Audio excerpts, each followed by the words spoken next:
I'm Captain George Mitchell. This is Coastal Chaos. Today we're going to talk about beach fishing. And I don't mean fishing on the beach, I mean fishing to the beach. We're going to be fishing within about a quarter mile of the beach, but we're fishing a specific part of the beach. It's that first bar. It's where the waves typically break. There's jacks, ladyfish, runners, mackerel, bluefish, all kinds of stuff there. Come on, let's go take a ride. What we're looking for is we're looking for these little blips. Those are definitely Spanish mackerel, but more so we're looking for this blanket right here. That's a whole sheet of those things on the bottom. What they'll do is they'll all pot up and they'll race across the bottom until they come up on some of the target species, the bait fish they're going after, and then they're going to pounce up on top of them. But you'll notice almost all this stuff coincides with rocky bottom.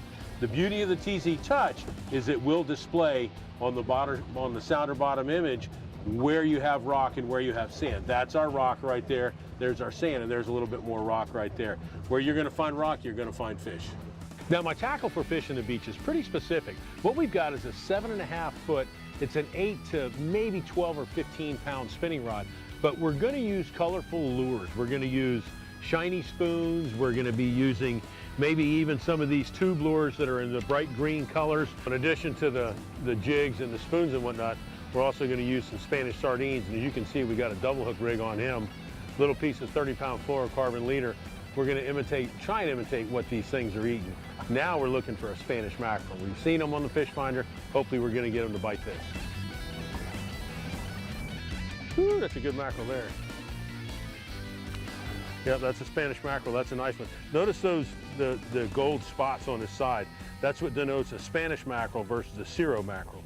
Cirro mackerel will have more of a yellow chain of spots versus individual spots. You know, it's really not a top secret spot. We're fishing right off the beach in St. Lucie, Florida. We're just outside the sandbar. You can fish it from the beach, fishing the inside of it, but there's a ton of fish here. Remember, we've got the bluefish, the ladyfish, the runners.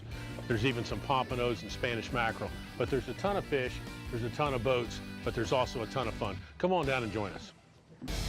Coastal Chaos, tips for serious saltwater anglers.